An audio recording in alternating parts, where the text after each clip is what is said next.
2025 December 21 കേന്ദ്ര പരിസ്ഥിതി മന്ത്രാലയം ഒരു പ്രധാന പ്രഖ്യാപനം നടത്തിയിരുന്നു. സുപ്രീം കോടതി അംഗീകരിച്ച ആരവല്ലി കുന്നുകൾക്കായുള്ള പുതിയൊരു നൈരൂപീകരണത്തെക്കുറിച്ചായിരുന്നു അത്.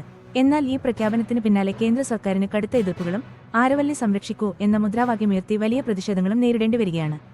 ആരവല്ലി കുന്നുകൾ, പരിസ്ഥിതി സംരക്ഷണം, സുസ്ഥിര വികസനം ഉറപ്പാക്കൽ എന്ന തലക്കെട്ടിലുള്ള ഈ ഔദ്യോഗിക രേഖ ഈ പുരാതന മലനിരകളിലെ ഭാവി ഖനന ഭൂവിനിയോഗ തീരുമാനങ്ങൾക്ക് ഒരു വഴികാട്ടിയാകുമെന്നാണ് പറയുന്നത്. ഡൽഹി എൻസിആറിന് ഒരു പ്രധാനപ്പെട്ട ഹരിത സംരക്ഷണ വലയമായ ആരവല്ലിക്ക് ഈ പുതിയ നിർവചനം ഒരു മരണ വാറണ്ടാണ് എന്നാണ് പരിസ്ഥിതി സംഘടനകളും പ്രാദേശിക ജനകീയ കൂട്ടായ്മകളും വിമർശിക്കുന്നത്.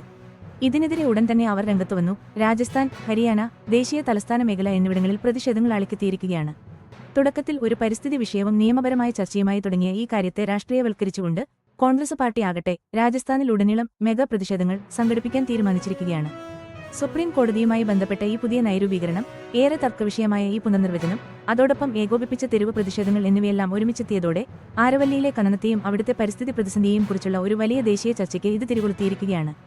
സംരക്ഷണം വർദ്ധിപ്പിക്കുമെന്നാണ് സർക്കാർ അവകാശപ്പെടുന്നതെങ്കിലും ഈ പുതിയ നിർവചനം കൂടുതൽ ഖനനത്തിനും റിയൽ എസ്റ്റേറ്റ് പദ്ധതികൾക്കും വഴിയൊരുക്കുമെന്നും അതുവഴി ലോകത്തിലെ ഏറ്റവും പഴയ മലനിരകളിൽ ഒന്നിനെ ഇത് കൂടുതൽ ശോഷിപ്പിക്കുമെന്നുമാണ് വിമർശകർ ചൂണ്ടിക്കാട്ടുന്നത്.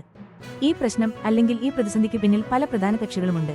കേന്ദ്ര സർക്കാരിനു വേണ്ടി കേന്ദ്ര പരിസ്ഥിതി മന്ത്രാലയമാണ് പുതിയ ആരവല്ലി ചട്ടക്കൂട് പുറത്തിറക്കിയത്. അനധികൃത ഖനനം തടയാനും പരിസ്ഥിതി സംരക്ഷിക്കാനുമുള്ള ഒരു നടപടിയായാണ് ഇതിനെ അവർ കാണിക്കുന്നത്.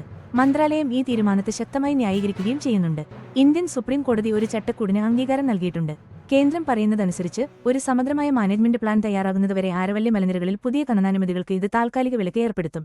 എന്നാൽ സർക്കാരിന്റെ ഈ നിലപാടിനെ എതിർത്ത് ധാരാളം പരിസ്ഥിതി സംഘടനകളും കാലാവസ്ഥ വനസംരക്ഷകരും ഒപ്പം പ്രാദേശിക ജനകീയ കൂട്ടായ്മകളുമുണ്ട്. ജലശാസ്ത്രജ്ഞനായ രാജേന്ദ്ര സിംഗ് അടക്കമുള്ള പ്രമുഖർ ഇതിൽ വലിയ ആശങ്ക അറിയിച്ചിട്ടുണ്ട്.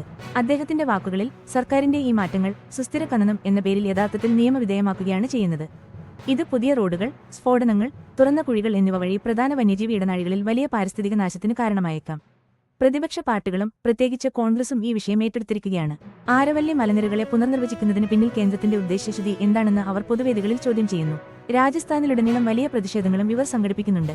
ആരവല്ലി മലനിരകൾക്ക് കൂടുതൽ സംരക്ഷണം നൽകാൻ പുതിയ ചട്ടക്കൂട് സഹായിക്കുമെന്നാണ് സർക്കാർ പറയുന്നത്.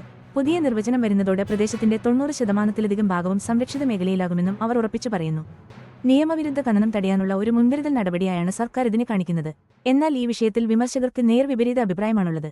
പുതിയ നിർവചനത്തിൽ പറയുന്ന സുസ്ഥിര ഖനനം എന്ന പേരിൽ പരിസ്ഥിതിലോല പ്രദേശങ്ങളിലും പ്രധാനപ്പെട്ട വന്യജീവി ഇടനാഴികളിലുമെല്ലാം റോഡുകൾ ഉണ്ടാക്കുന്നതും വ്യാപകമായി സ്ഫോടനങ്ങൾ നടത്തുന്നതും തുറന്ന കുഴികൾ ഉണ്ടാക്കുന്നതുമെല്ലാം വലിയ പാരിസ്ഥിതിക നാശത്തിന് വഴിവെക്കുമെന്നാണ് അവർ ചൂണ്ടിക്കാട്ടുന്നത്.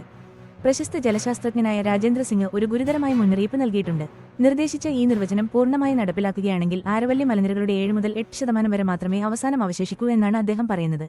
സംരക്ഷിത മേഖലകൾ എന്ന് വേർതിരിക്കാൻ ഉപയോഗിക്കുന്ന മാനദണ്ഡങ്ങൾ, ഖനനവും നിർമ്മാണ പ്രവർത്തനങ്ങളും കാരണം നേരത്തെ തന്നെ വലിയ നാശം സംഭവിച്ച ഒട്ടേറെ പ്രദേശങ്ങളെ ഒഴിവാക്കാൻ സാധ്യതയുണ്ടെന്നും അദ്ദേഹം വാദിക്കുന്നു.